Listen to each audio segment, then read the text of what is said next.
respectful deliberations, thoughtful collaboration, and wise decision-making in our service to this community. And with that, I'm going to ask, does any member have a pecuniary interest with any of the matters before us? Seeing none, then moving on to adoption of the agenda. Connie, I think there's a couple of additions that you wanted to speak to. Thank you, Madam Mayor. Excuse me, we do have a couple of additions. One is to add the Public Works report for the request for proposal, which is our PO 925. And if we could add one additional item to close session under section 239 2B, personal matters. Yeah, okay, perfect. Can I have a mover to adopt that agenda, please? Moved by Ruthann, seconded by Jim Whalen, all in favor. The agenda has been adopted, and without further ado, I'm going to declare that we are in a statutory public hearing. And we are here today to hear one application, the zone amendment application. This public hearing is an opportunity for members of the public to, or members of the public to request relief from planning rules and regulations. And it's also an opportunity for other members of the public to provide comment on those requests, either in support of or in opposition to. And although we do encourage everybody to make their comments known so council can make the best decision possible, recent changes to the Planning Act have eliminated the right of appeal, except for certain agencies and specified persons. And for those folks, the 20-day appeal period starts from the day the notice of the decision is posted. I think I got it now. After all these years, I've got it. Anyway. I'm going to turn it over to our wonderful planner. Good morning, Laura. Welcome. Please go ahead. Good morning, Madam Mayor. Thank you very much, and good morning to council. Our application on the agenda today is for ZA-11-25. The recommendation is that council approve zoning bylaw amendment ZA-11-25 to permit an increase in height of a residential structure, as well as the area of deck located within 9 meters of the high water mark. The amendment also serves to permit an increased overhang of a roof of an existing shed within 9 meters of the high water mark. The property information, this is number 47 Ian Struther Lake, also known as Ian Struther Island 5. The roll number is 153602020020080. The owner is Dave Evans. Zone shoreline residential island, and the official plan designation is seasonal residential. This property has 2 recreational dwellings on it, as well as a boathouse, and all of the development is concentrated to one section of the island. The application is to rebuild one of the cottages. It will be pushed back a little bit further than the existing, but it doesn't have room to move back while also avoiding building into the other structures. So it's kind of locked into place where it can be, but the applicant is moving it back as far as possible. A shed on their property did have its roof replaced, and this, I believe, was a result of the derecho that went through a few years ago. The applicant did not know that an overhang of 4 feet was not permitted. A standard 2-foot overhang is what we typically allow. Otherwise, it becomes a roofed porch. That's not the intention here. It's just for visual aesthetics. But anyways, we just needed to address it with this zoning bylaw amendment. I put a copy of the site plan in the application. I put only part of the island in the application as well, but there should be a full size drawing showing the development located in the, I believe, westerly quarter of the island. This application does meet the intent and is consistent with the 2024 provincial planning statement. It also meets the intent of the County of Peterborough's official plan. This application is representative of good planning. As I mentioned, we are getting a net gain with the proposed cottage being moved back. And as such, I would recommend that council approve this application. Alrighty, thank you for that, Laura. Okay, now I will ask if the applicant or the applicant's representative would like to speak and perhaps add further information to what has been presented by our planner. You don't have to do so, but you do have the opportunity if you want to. I'm not seeing any indication that anybody wants to speak on that, so that's okay. we'll go on. Is there any member of the public that would like to make a comment on this application? And we haven't received any written submissions, Laura? No written submissions at all, and it's outside the jurisdiction of Crowe Valley. Okay, I'm not seeing anyone wishing to speak on this. So I'm turning it over to members of council for questions, comments, or perhaps you're ready for a motion. Anyone? Go ahead, Colin. I think this one's pretty straightforward in my mind, so I move that council approves zone amendment 1125. Okay, and Jim will second that. All those in favor? That zone amendment's approved. Merry Christmas. Very good. Thank you very much, council. Thank you. Okay, so I'm going to declare that we are out for statutory public hearing. Let me just close down some of our stuff here and let me see. So we've got a couple of minutes. I know we've got a lot going on, like in open and in closed as well. So I'm going to try to be efficient here. So we're going to give ourselves this time to do a couple of things before we go to our next presentation. How about that? Just so I'll do the county report really quick because I didn't think we had one, but we do.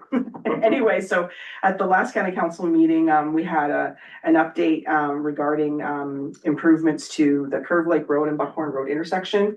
Discussion about whether it was going to be a roundabout or the lights. I think we're going with the lights, but everybody knows sort of how that crazy the backup can get, right?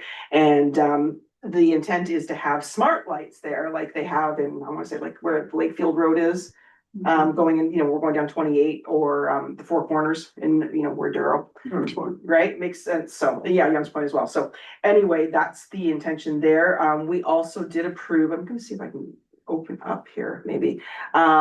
We have an affordable housing financial incentive pilot program update. It's been approved, and it's something that county put together with staff looking at ways to incentivize developers and folks, nonprofits to build affordable housing within the county. And so we'll see how that rolls out. It's brand new, so we'll wait to see how that works. The budget was approved at with a tax levy increase of 5.29%, inclusive of the 2.5 dedicated infrastructure levy. And we also did approve and appointed public members to the Lane Transition Committee. I believe I updated you guys a while ago about what's happening with Lane, and we're looking to go to a not-for-profit sort of a model, looking at that county still owning the assets, but having a more independent board to oversee that and provide greater flexibility and opportunities for, eligibility for funding and everything else like that. So I'm on the transition as well as on the old Lane board, and actually Jay Murray Jones is going to be the chair of the transition committee. But Terry Lamshead is a council appointee. I'm a council appointee, and the board is also going to be involved in the transition as well. So there's a lot to be done next year before the end of the term to get that transition happening. So, and tomorrow is our final county council meeting, and we have a presentation from the health consultant team that we hired. It's headed up by George Smitherman. So if anybody is interested, tune in at 10 a.m. tomorrow on YouTube live, and you can see that presentation about all the good work they're doing to bring healthcare workers to our community. So that's county council update. Do you have anything else? Oh, we could have more on that. I don't know. I think I did pretty good for me.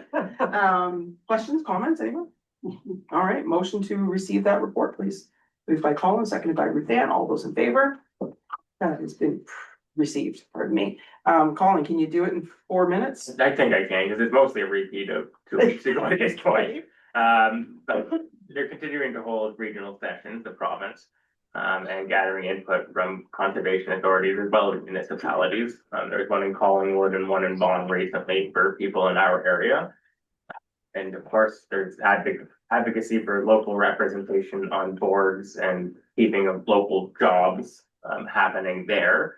And actually, I'd say the province has done fairly well with these public sessions and trying to make them accessible and inviting people. But we still have very minimal information as to what the local impacts will be. Because when it comes to operations, finances, reserves are a particularly sticky one right now. Local board governance, that's what they're getting the input on. So I think jumping ahead and saying they're destroying the entire conservation authority system is putting the cart in front of the horse. So we're still actively sort of monitoring the situation, of course, and all of the conservation authorities met as a group last Friday and reviewing the specific information that we do have and are making general recommendations based on it. But on a local level, we're waiting to see a little more before really beginning to push with advocacy. So How long, it's still posted on is it the ERO? Isn't there public comment still can be made? So when's the deadline? I can't remember. Soon. I'll check for the date. I think it's December 20 something. think so. Yeah, okay, just kind of put a note out there just for folks that are, wanting to make comments, that the public still has the ability to do so for a few more days, I believe. Anyway, I just can't remember what it was, so, okay, I'll find it for you. okay. All right, any questions or comments? Motion to receive. Motion to receive by Jim, seconded by Ruth Ann, all in favor. The Crowe Valley Conservation Authority report has been received, and now I'm gonna go back. We're a couple minutes early, but that's okay. I think if John, you are okay with that, we've got John Lovatsis here from. Yeah. Good morning. Chandos Lake Property Association to talk about Chandos Lake boat cleaning sign proposed locations. Good morning, John. Good morning, everybody. So I'm going to deal with there's basically two requests or two items that I need to deal with before council today. I'll deal with the road location signs first. I have been working both with the county, John Ward at Peterborough County, as well as consulting with Gary Giraldi, who provided me with some guidance with regards to the process and what needs to be done, which I'm very thankful for. So I included in the packet some email conversations, as well as the approval, I guess not the approval, but the blessing of Peterborough County to work directly with North Kawartha Council to ascertain the viability of putting some signs up near the boat cleaning station and by the boat launch for that matter. Those signs would serve twofold. One is to bring attention to the boat cleaning station, to ramp up its usage, to protect the lake, to protect, if I might add, the tax base of North Kawartha, because those properties that reside on the lake are best looked after with a clean and healthy environment within the lake environment. And one of the best ways for us to do that is to make sure that those people that are putting their boats in and out of the lake, specifically, I would say more than anything else, fishermen that are coming in and out of the lake on a weekly basis, daily basis, that they are cleaning the boats on a regular basis. The impetus being, as the signs, the very small signs currently say, it says clean, drain, dry. I'd like to add to those signs, it's the law, because it is the law to clean your boat when it goes in. Those signs, although they are present, are very small in nature. I think we need to really ramp up the visibility. Again, with regards to the signage, I want to make sure that those signs that we have placed or will look to place do not in any way impede on the visibility of any of the traffic that goes along. And correct me if I'm wrong, is that 6? I forget the name of the highway now. I'm not sure, but anyways, I should know by this time around. But I want to make sure that the signs in no way impede any visibility for cars that are traveling and for cars that are coming in and out of the driveways there. So if it's okay with council, I'm just going to share something here on the screen. It says sharing not turned on. Oh, Sally, can you let him in? I think she's working on it. Yeah, no worries.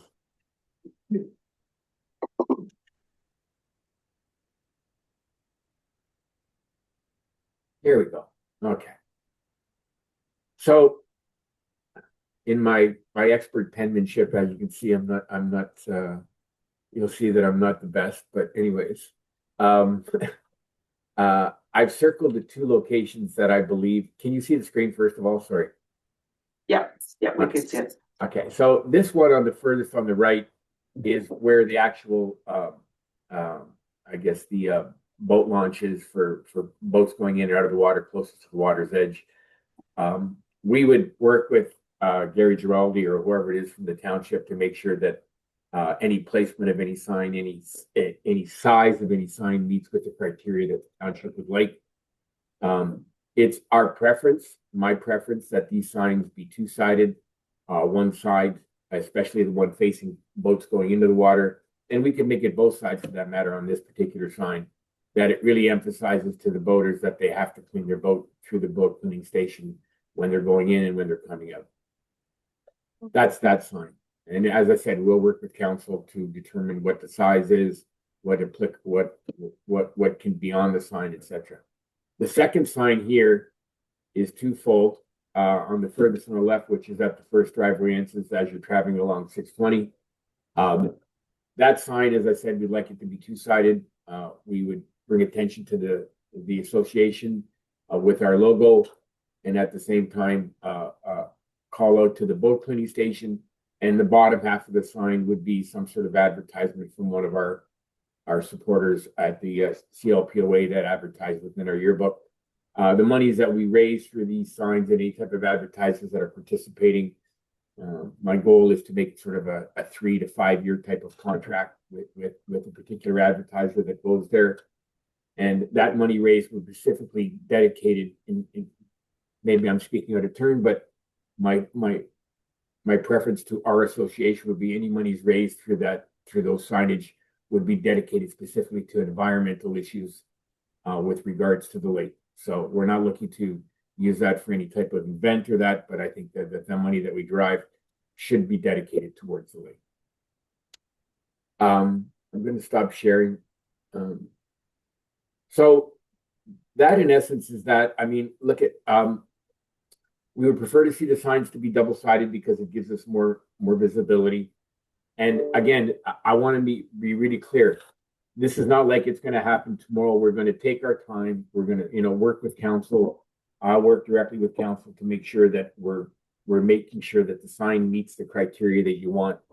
I just need to get started. If we have your blessing, who I would work with directly, and then what I need to present to council the next time we go. Obviously, the size of the sign, what the sign looks like, sort of a schematic of it, and stuff like that. So that deals with basically the sign. And there's a letter there from that supports that from Peterborough County. There's an email from John Ward that verifies that Peterborough County, if the signs are placed where I've initially shown that we don't need the blessing of Peterborough County to put those signs up.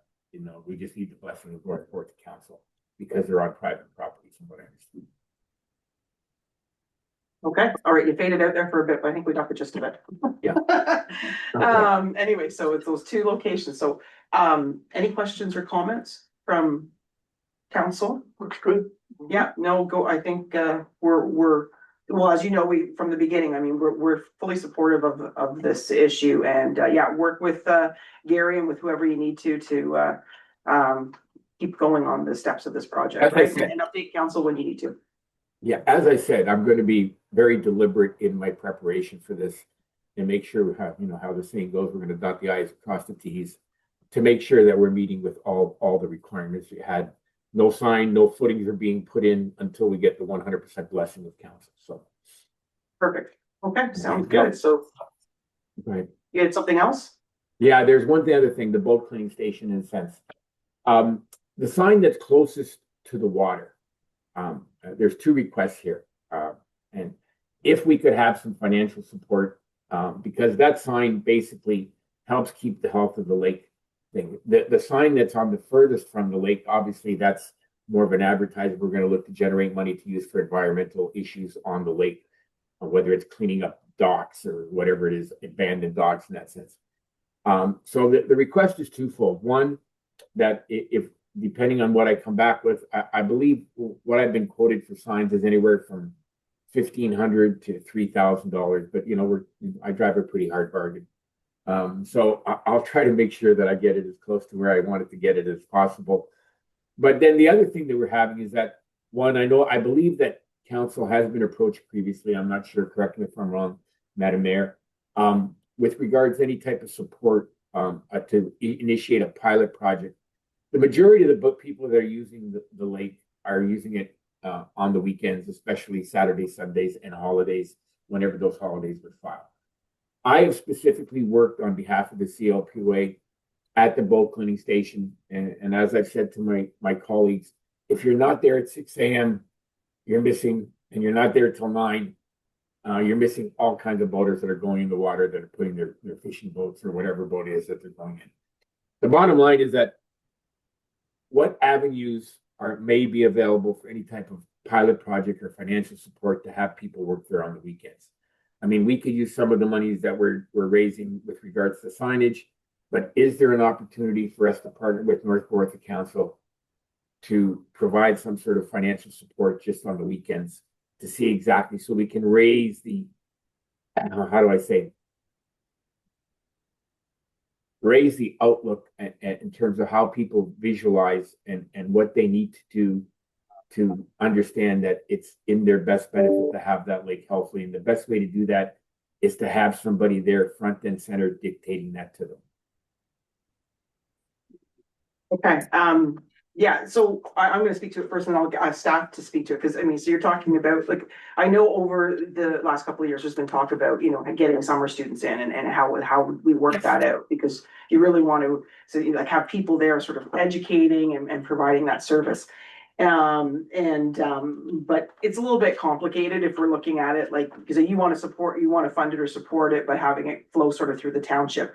One of the things that I will say, because we've already started our budget deliberations, so there's nothing in our budget as far as I'm aware, because staff will correct me if I'm wrong, for anything like that. But what I did tell previous presidents of the CLPOA, both David and Alan, was like, you know, with, you know, the requirement for students to have to get 40 hours of volunteer, I don't know if it's 40 or maybe it's 120 hours of volunteer service in order to graduate. I'm just wondering if there's a way that through the CLPA that we could coordinate something like that. Heck, I even offered, I would donate a Saturday or a Sunday to go there and show people how to clean their boats, right? I just think that there are some opportunities. I don't know how easy or how, you know, simple it would be to look at hiring students specifically for just this project when it comes to the summer student program. But I don't know, Alana, I'm gonna ask you if you maybe could comment on that. But If I can interrupt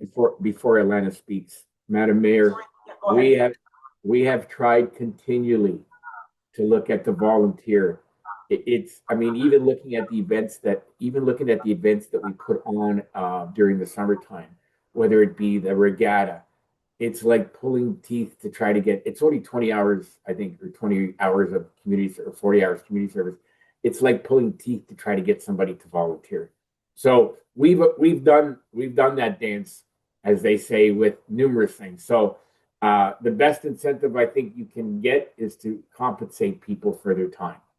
And like I said, I mean, I'm happy to volunteer one, but I do own a residence on the lake, and I like to enjoy my residence rather than just volunteering continually at the boat cleaning station. Whether I do it one Saturday or two, that's fine, or a Sunday, whatever it may be. But it hasn't worked out where that we've been able to draw the interest from people just coming in and doing that, especially from a student. But go ahead, Alana, sorry. That's crazy. Well, I'm saying between you and me, we got 2 days covered. I mean, There you there's gotta go. be a few more out there, right? Anyway, go ahead, Alana. We did have, between the treasurer, Gary, and myself, we had some pretty in-depth discussions with previous CLPOA members and kind of laid out, you know, what the costs would be. And then we understood that, you know, there was a change in leadership and we were waiting to hear back. But one of the challenges definitely would be to hire someone weekends only for most of the summer is going to be pretty difficult. I know previously we were talking about 2 students. And then depending on the hours, you know, there's some safety concerns. So then you have to look at, you know, are they going to have a cell phone? Are you going to pay for their cell phone? There were some of those considerations as well. And then this person would have to report to someone. So if they were to report to the director of Parks and Recreation, somebody's got to be checking, like, did they get to work safely? Are they there? Are they leaving? Okay.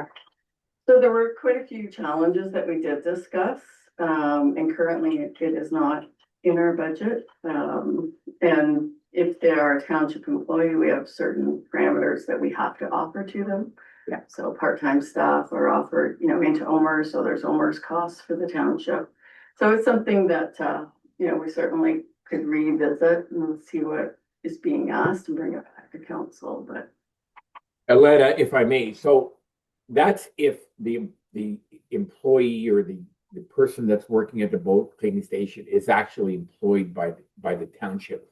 If this person was compensated directly from our association, would all of those parameters that you discussed earlier still be part of the equation?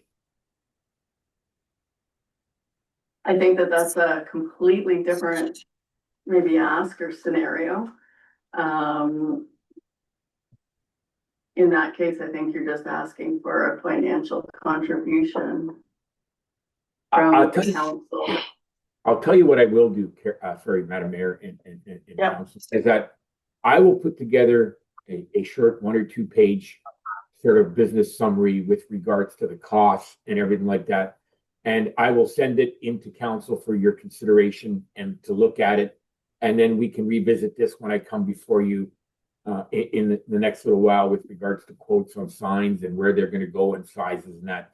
I don't want to make this an overburdensome type of request.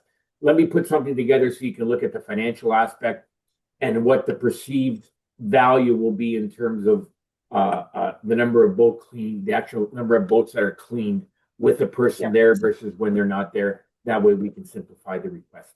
Okay. Okay, no, that sounds great, John. Appreciate that.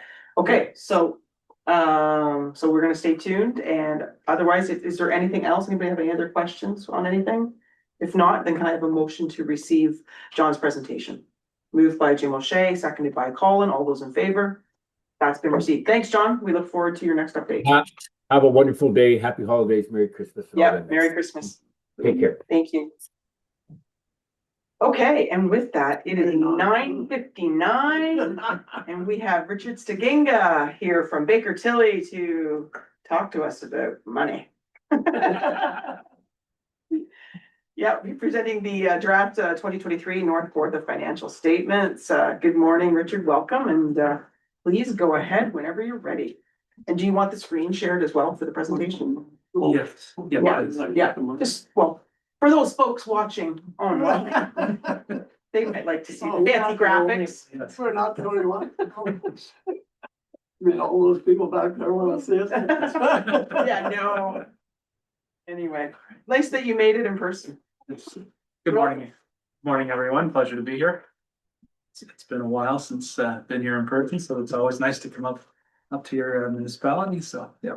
Do you want to just, I was gonna say, push just the button to Oh. the top button and just, there you go, you're on. Oh, Yeah, there, and then everybody can hear you. Oh, okay. All right. Good.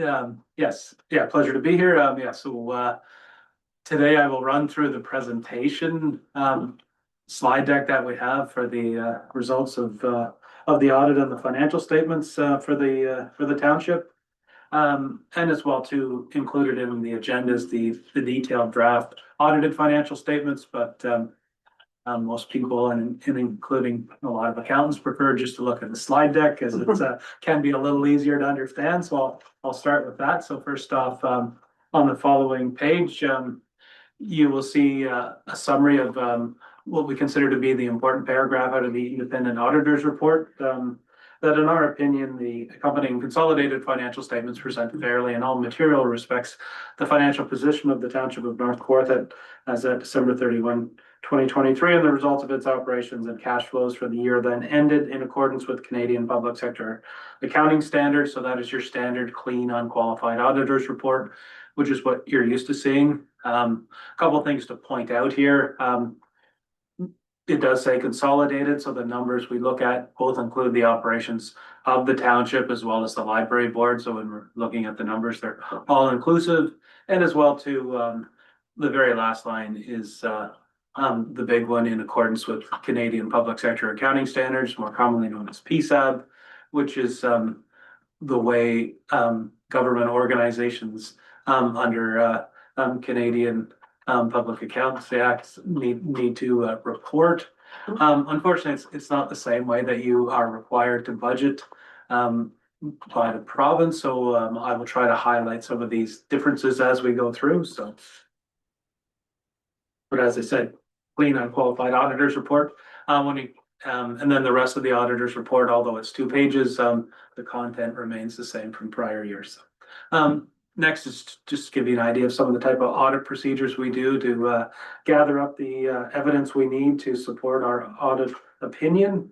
And as well too, a lot of that involves looking at testing things that are within your accounting system, and then as well too, looking at the flows of how money comes in, revenues, how money goes out, payroll and disbursements, and then how you adjust how you adjust things by way of journal entries. So we look at those items as well.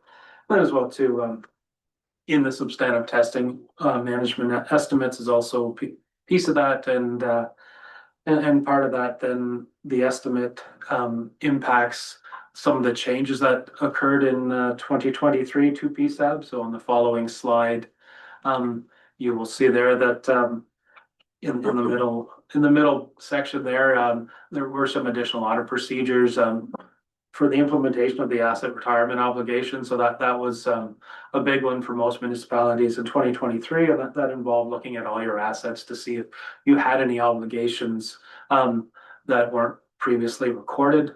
In the past, you had to record your liability for your landfill, future closure costs and monitoring.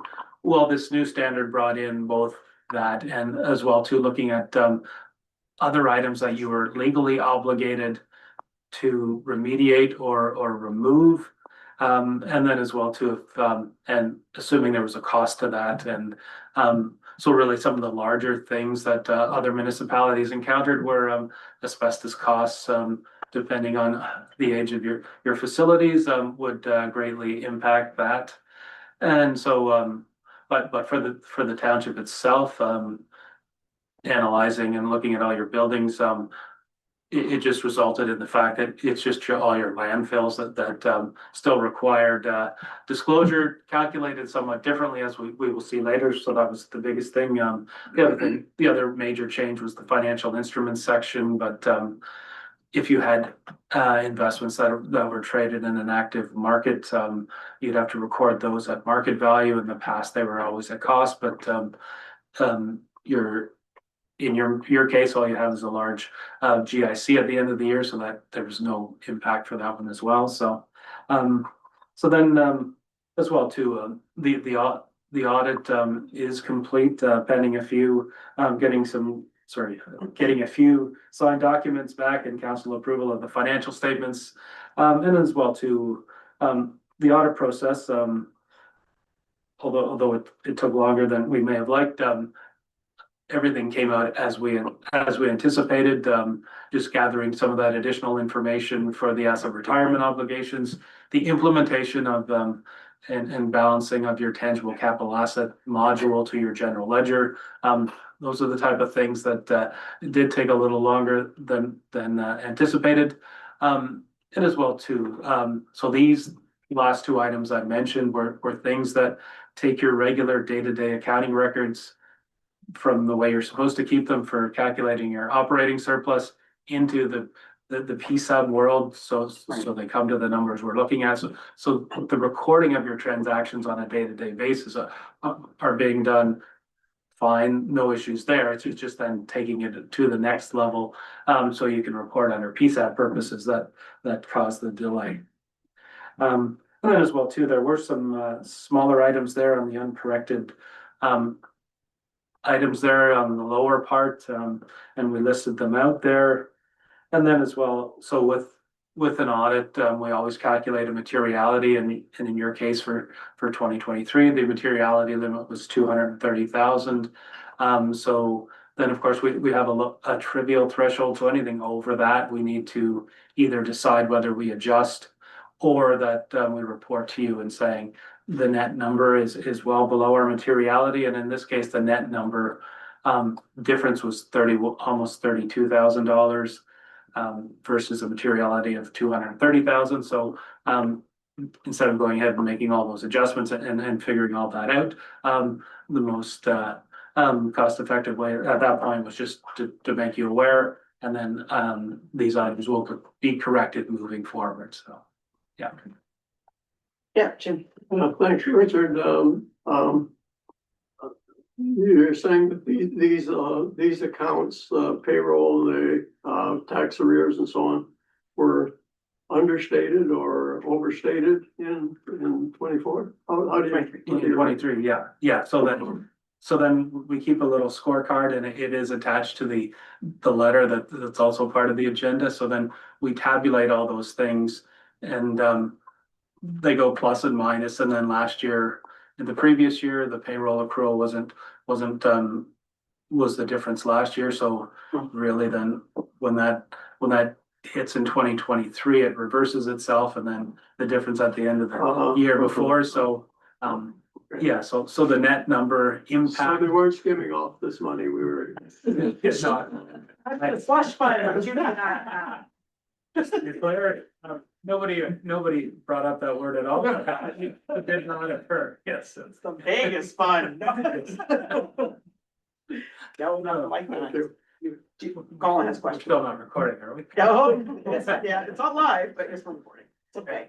But I have to imagine something happened in the 21 to 22 period.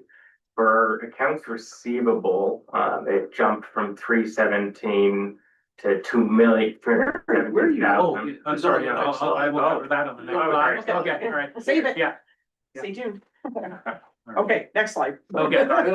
So now we will address your question. Perfect. Yes, so the one thing to keep in mind when we take a look in this presentation, in 2022, you were in the midst of completing the Mount Julian Road as well as the grant that came along with it. Yeah.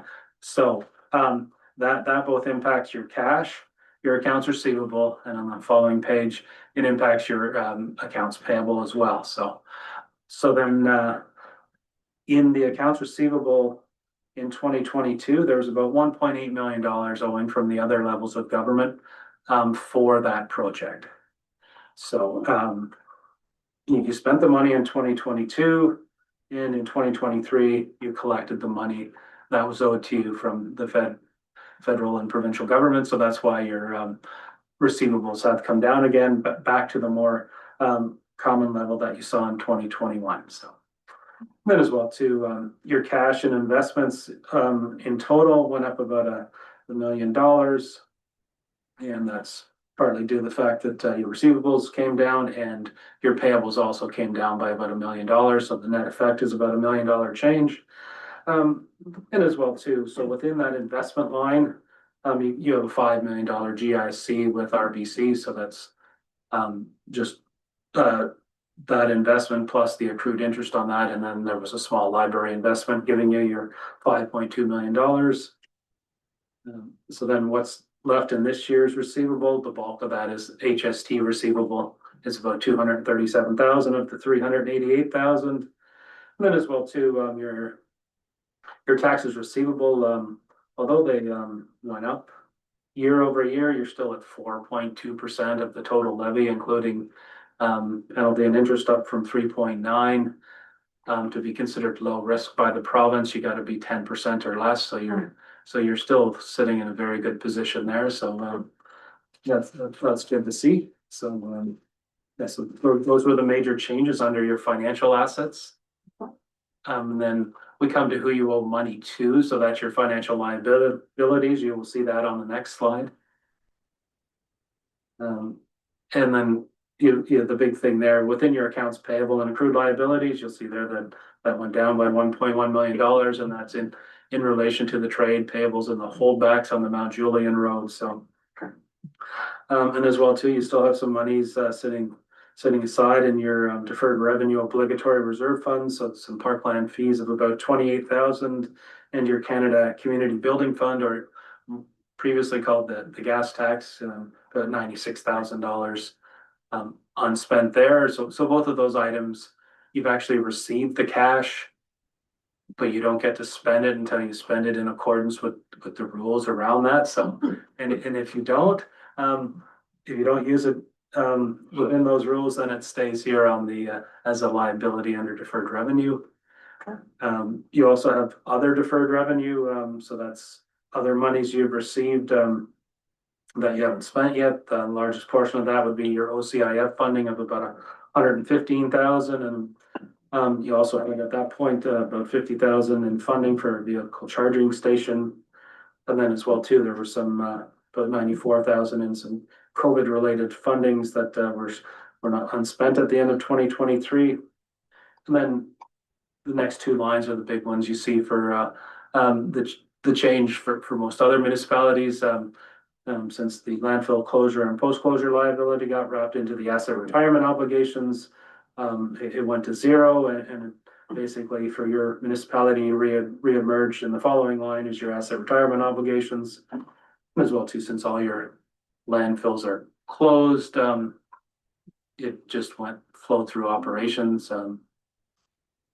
If you would have had an active landfill where you could still receive and deposit garbage, then the other side of the liability went to the asset, but that wasn't your case. And then as well too, you have your actuarially determined your employee future benefits. So for retiree benefits, it is the amount there for $102,000. So, and for that liability as well, you don't fund that until you make those benefit payments for your tax rate budget. So that's something that gets funded over time. And then as well too, when you take a look at your next slide, you'll see your net financial assets. You can see there, in your case, it's remained on a nice consistent basis. So that's always good to see, and in the positive. And then we come along to the next slide being your non-financial assets. So these are your assets that you have that you don't try to turn into cash. And your biggest one is your tangible capital assets. And that number represents your historical cost, less any amortization. So, and then, so items such as the community center, those type of things are in there that, your roads network as well. Things that you own, that you provide your services, but, you're not trying to turn them into cash normally, so. And then as well too, you had some prepaid expenses. Majority of that just relates to your insurance policies. It doesn't coincide with the year end, so when you pay it, it goes beyond the year end. So about 100,000 of that is for insurance that will be used in the following year. Next slide just gives you an idea of where you spent your tangible capital asset fund monies this year. You've had additions of about almost $1.7 million, and then broken down to those various categories. And within buildings is about 200,000 for the sand dome. Your vehicles represent a fire truck, mini pumper, and then your roads and bridges. You did work on Anstruther Lake Road. You completed Mount Julian Road. And then as well too some other road projects as well for about almost $1.7 million. And then on the following slide, you will see the large impact in 2022 of the Mount Julian Road, the large addition there, dwarfing any of the previous years. So yeah. And then we come to what I consider to be the most important slide of the deck. So this, when you take a look at your financial statements, it says you have $36 million in accumulated surplus, but this gives you an idea that that you have $26.6 million basically tied up in your tangible capital assets. So it's really it's the next section below, being your reserve and your reserve funds. Being the $9.4 million. So those are the amounts you can utilize moving forward. And that increased about $100,000 during 2023. And as well too, if you recall back to your financial assets slide, your cash and your investments totaled about $9 million. Well, that's because you have reserves of $9 million. So that's therefore, that is producing your largest amount of cash that you can utilize and reserves moving forward. So it's always nice to see when the reserve balance goes up, though. Just quickly, Richard, how come we didn't put anything into the landfill closure? Okay, so Unfunded landfill costs. yeah, so then So that actually, with the change in, Right. the requirements this year, it went from the landfill liability into the asset retirement obligations. Oh, so it's, So, and I didn't note that earlier, but that very top line on that slide, invested in capital assets, that represents the net book value of your assets less the asset retirement obligation. So this year, it's not on its own line, but it's netted in the top line. okay. Yeah. Thank you, thank you.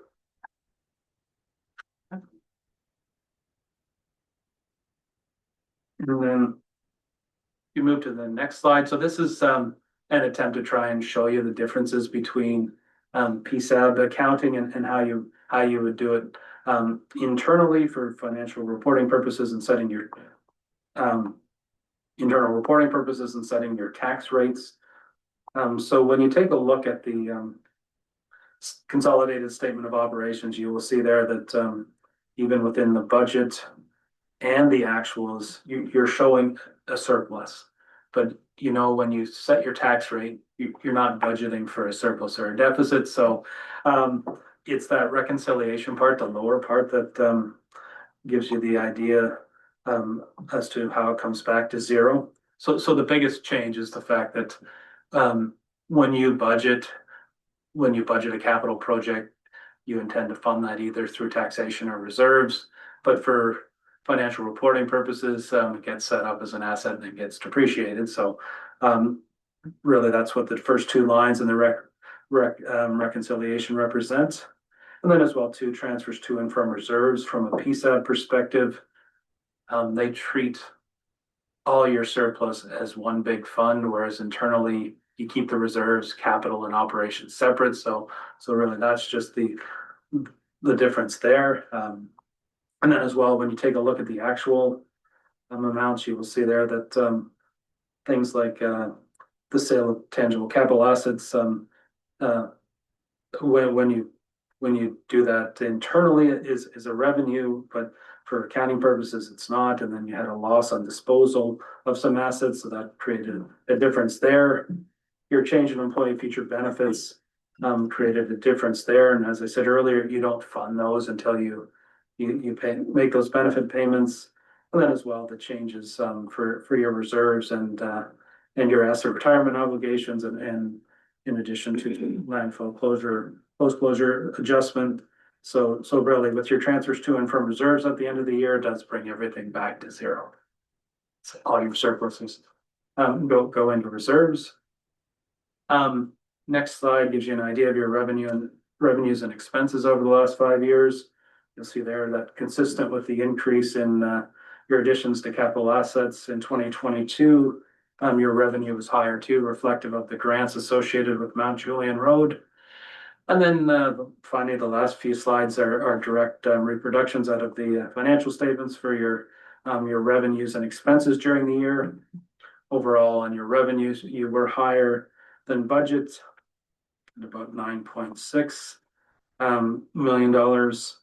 A couple of major changes, of course, in the prior year, both within the Government of Canada line and the Province of Ontario line. You had about $1.8 million for Mount Julian Road. And as well, too, this year within your provincial line, majority of that is your OMPF funding, as well as some OCIF funding, as well as your library funding. And as well, too, with your taxes being a little higher than in taxes receivable being higher than your penalties and interest also increased as well too. Utilized $82,000 out of the Canada Community Building Fund for Anstruther Lake Road, and then as well too, you had other grants and recoveries this year, just a little over 200,000, and then as well too, your investment income with the higher rates impacting in 2023 was up a fair bit from the prior year, and as well being over budget. So those were the major changes there. And then the following slide just goes to show you where that revenue went to. And you can see there that your expenses came in lower than budget. Some of that is in relation to Your change in employee feature benefits, a lot of your benefit costs were coming in under budget. Materials and supplies, were coming in lower in the protection services area, as well as, in the roads area for some projects, that were budgeted that, didn't come about as anticipated. And then as well too, rec and culture, some of your facility costs, were coming in higher. That was consistent with, increases in revenues as well back on the previous page under user charges. And your planning and development, some areas in consulting and your community improvement plan, came in lower than budgeted, so causing a variance there too. And then the next slide just gives you an idea of the type of expenses we just looked at from the previous page. And really in the materials area, that's where some of the transportation cost differences flowed through, as well as fire and planning. And then as well, the one thing you'll see there a fair bit higher than budget and the prior year is rents and financial. And with the asset retirement obligations, there's an increase or percentage or an estimate of inflation on that liability. And that's causing most of the variance in that rents and financial line there. So one of the things that ended up at the end of the year. Now for tomorrow. And speaking of tomorrow, not necessarily tomorrow, but in January, we then have made arrangements to come back and work on the 2024. Yeah. That was gonna be my question. One of them anyway, so excellent. All right, thank you very much, Richard. Questions or comments? No, do you see, the 24 one being as late as this one? No. No, that's, yeah, no, we would like to get it done and done quickly, yes, yeah. So in like by end of first quarter, we're gonna start working on it, you said in the new year, right? That's right, yes, yeah. So, could we anticipate it to be like that quickly? Like, we'll see. Not the end of the fourth quarter anyway. Yeah. I mean, there is one change in 2024 in relation to accounting for the PSAB revenue section 3400, which might impact you on how you record your building permits, but Okay, yeah. all right, well, we'll leave it to you and we anticipate the next update. Colin. And I'm not sure if this would be the time to ask or whether it should be a future meeting. In the reserves, I noticed there was the building reserve that got created in 22 or 23. And there was a small amount added and then it's just remained stable since then. I can't remember actually starting that reserve and what that's there for. Anyone? I don't remember off the top of my head, actually. Yeah, Judy's Saturday. Oh, I'm sorry, Judy. Yes, go ahead. If I may, yes, you're not allowed to really, have a profit in, your building permits, it's gotta equal your expenses, you can't profit from it really for the building permits themselves. And that one year, we did increase, I believe, the building permit revenue. And when we did the budget, we were going to have a surplus, and so we created the building reserve and put that into it. And then the only other thing, this would probably be more for, again, our municipal staff. The only thing that I would want to have an idea of based on these documents for our budget decisions would be the non-audited 2024 and potential 25 taxes receivable to see how that trend has changed. But that would be the only other trend that I'd be interested in based on this whole thing. Everything else looks very tightly run here. Okay. And not that that isn't tightly run. But no, based on the budget discussion that we just had about, taxes and stuff, yes, and I expect we'll see a change, right? So, sorry, Richard, you were gonna say something. Well, maybe just a couple things. What we had seen for other municipalities at the end of 2024, there was a bit of an increase, mainly due to the postal strike of not being able to send out arrears notices. I'm not sure if that actually happened here, but that will happen in other places. And then as well too, of course, there is the when you set rates, you are required. There is a requirement under the act that you need to ensure that you can prove that the rates are reasonable. So And because of course you could always be challenged if you set a user rate, so.